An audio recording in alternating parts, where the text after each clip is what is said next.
the thing with Midgard is there's so many places where I can start. Uh, there's so much, but I'm gonna start you off where I started off, which is Zobeck. Hello again, friends. It's the Midgard guy with another video. Now, Zobeck is like the quintessential base town. It's the big town, the middle of everything, a lot of diversity, like a little bit of a flavor of everything you can find in Midgard. And what I'm going to do by the end of the video is give you some adventuring ideas, some things that you can do in Zobeck. Now, my schedule is hectic. I'm a father, I have a full-time job, I have a lot of things to do. I don't have time to do all this meticulous planning that some DMs do. And we still have fun. It's I don't know, it's the way I do it. You can do it however you want, but I try to keep it simple because I want to play, and I don't want D&D to be a job on top of the job that I have. I want it to be a distraction. And if I'm spending 6 hours planning something, then it's work. Even though it's something I love, but it's work.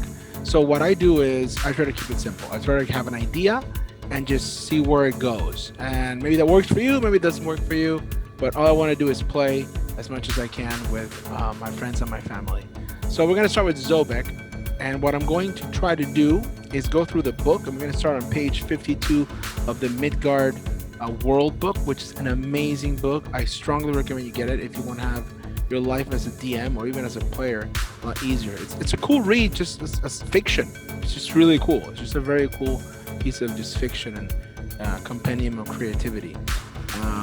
So Zobeck. So we're gonna start by giving you some info on the city. Now we could go about the history of this world and all that, but if you don't know some of the things in the world, all that lore from way back doesn't really matter. So let's just start here. I'm skipping several pages to the book. So the symbol of Zobeck is a red and gold quartered shield with a gear on it. Counter changed. Now, why would this piece of information be useful? Maybe you find some treasure that has the shield, and it's Zobeck. Maybe you find a flag in one of your trips, and it's from Zobeck. Maybe you get attacked by a caravan of shield-bearing people wearing this thing, it's from Zobeck. So these little things kind of help a lot. So the ruler of Zobeck, the free Mayor Konstantina Olek.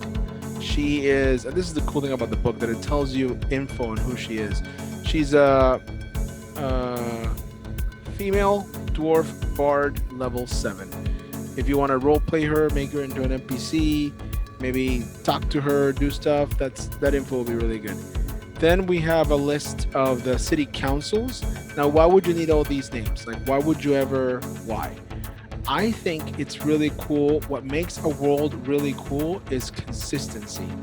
If you run into Radobar Strek, a lector of the Collegium, who's a male human wizard alchemist level 5, and 6 sessions later, you run into the same guy and he's consistent, then that's a win. It just makes the world feel more real.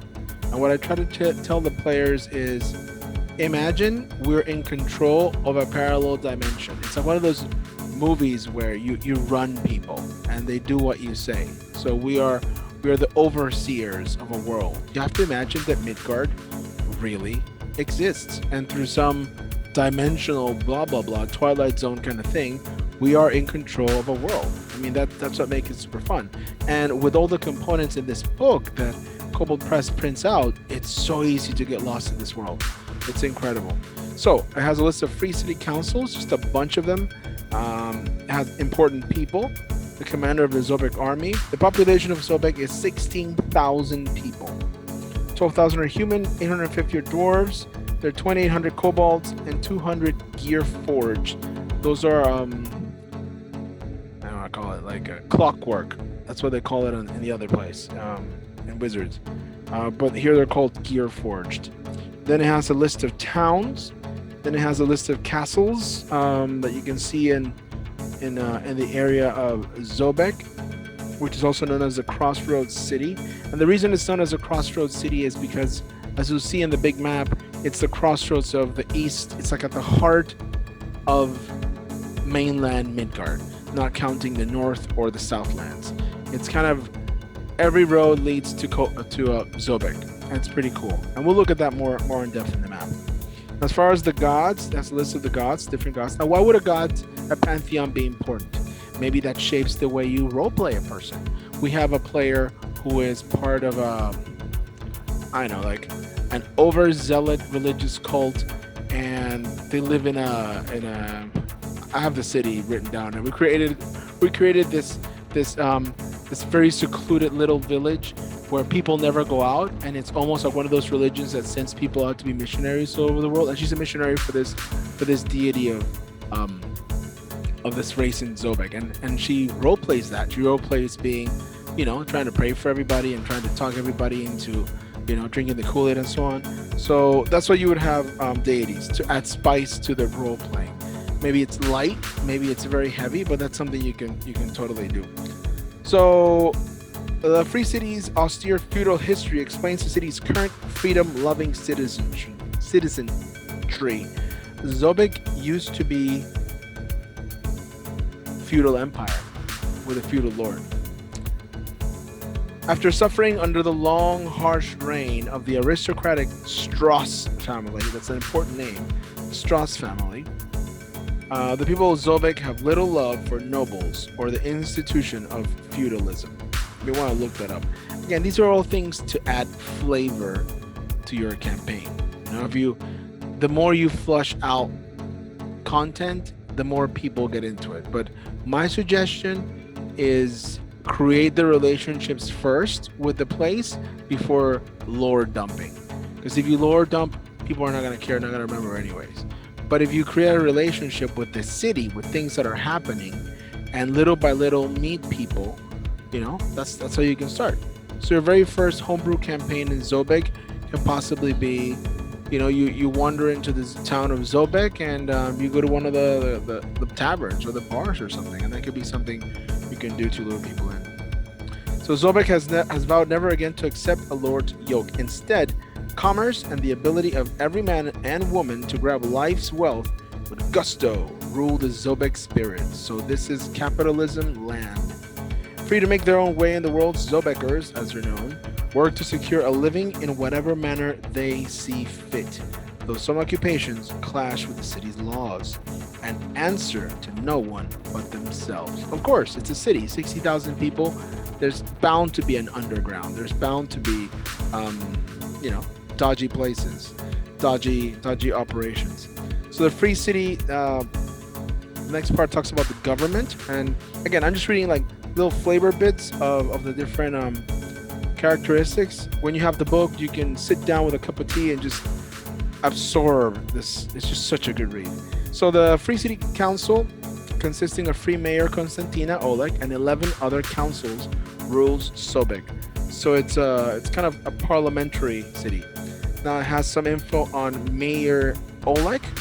She's a newly chosen Mayor Konstantina Oleg and represents the growing dwarven influence in the city, though it has limits. So she's a dwarf and she's in charge of the city. So it shows about the dwarven influence in the city. And again, why does this matter? I don't know. Maybe your party gets arrested and one of your people is a dwarf who knows Konstantina or who's related to her. Or maybe there's a plan that maybe you want to rob her. Maybe you want to kidnap her. Maybe there's a jewel that she has on her belly, on her vest that one of the gangs from the darker, seedier parts of Zobeck wants.